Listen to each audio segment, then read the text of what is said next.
guys, welcome to my channel. So today I'm going to be doing a tutorial on how to get nice and bouncy waves like these. It's really quick, really easy to do.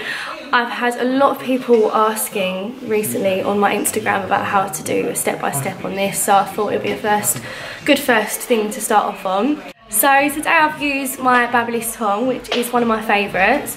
It's not very expensive at all and it's really easy to use. I have what I would call the medium sized tong. I think that it's the same sort of size as what I would say is a medium round brush. Nice size for curling the hair. It's not too thin that it will make it like ringlets and frizzy, but it's not too large that there won't be a curl at all. So I'm just going through my phone now, basically looking at all of the requests that I'm getting on Instagram.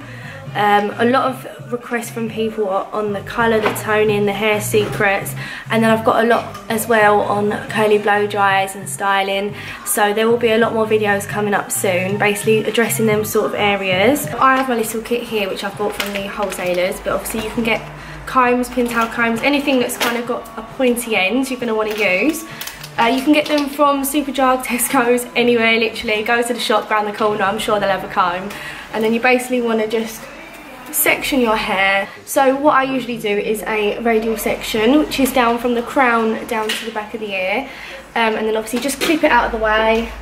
You don't want it in your face.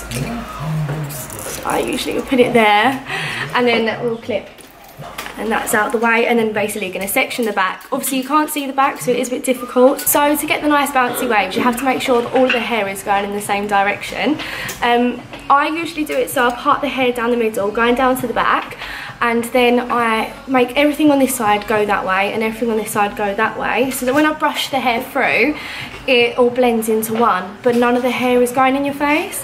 My pet peeve personally is when all of the hair is curled in the same direction and you've got some hair going away from the face and some hair going towards it. So I usually start by grabbing a piece of hair and you literally just put the tong into the hair there and then twist it straight away. Let it sit for a second. Pull it down a little bit more, twist again, and then you get the last of it in there, and then you just wrap it up. Hold it for 2 seconds. I usually do put the heat on the highest setting because I like to put heat protectors in my hair. And make sure you do put heat protectors in if you are going to put it on a higher setting. There you go. The reason that I start the tong up so high and then wave it down is just because if you put the tong straight to the bottom and run it up, it has a tendency to make the hair really hot on the end, dries it out, makes it crispy, especially if you've got bleach in your hair. I wouldn't recommend it. No one wants crispy dry ends. But the other thing as well is if you start up higher and then you kind of unreveal the hair as you go along, it allows it to kind of cool a little bit at the top, which kind of gives you a curl a little bit higher up. Whereas if you did just kind of go straight to the bottom, you're mainly curling the ends and you don't get that nice bouncy wave effect from as high up. And you can see there, you kind of press your finger down as you move down the hair, twist it round again, and then wrap up again. A lot of people have a tendency as well to hold the tong upside down, but that doesn't work as well, I don't feel, because I feel like you want to be able to unravel the hair like this as you loosely let go of the clamp. Is it a clamp? I don't know.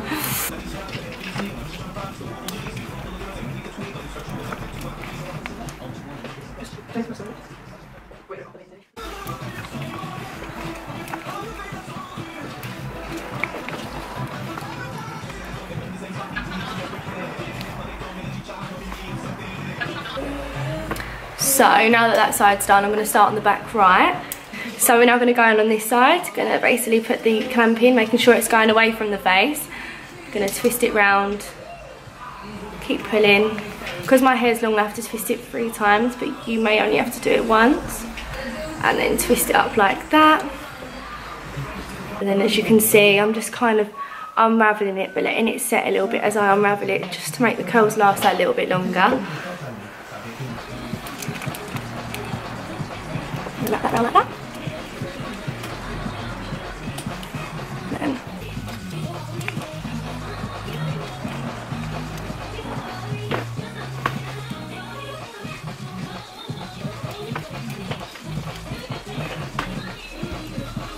Then And then obviously we're finishing off here with the last section.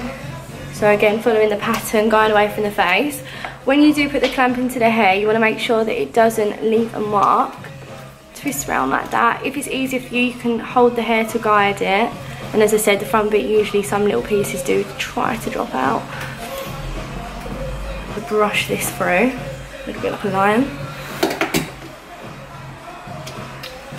So personally, I do love a Denman for the hair brushing, just because I think the bristles here, got the nice bristles here which kind of brush out the hair, but they don't brush out completely, so they still leave some texture in the hair. So just brush away.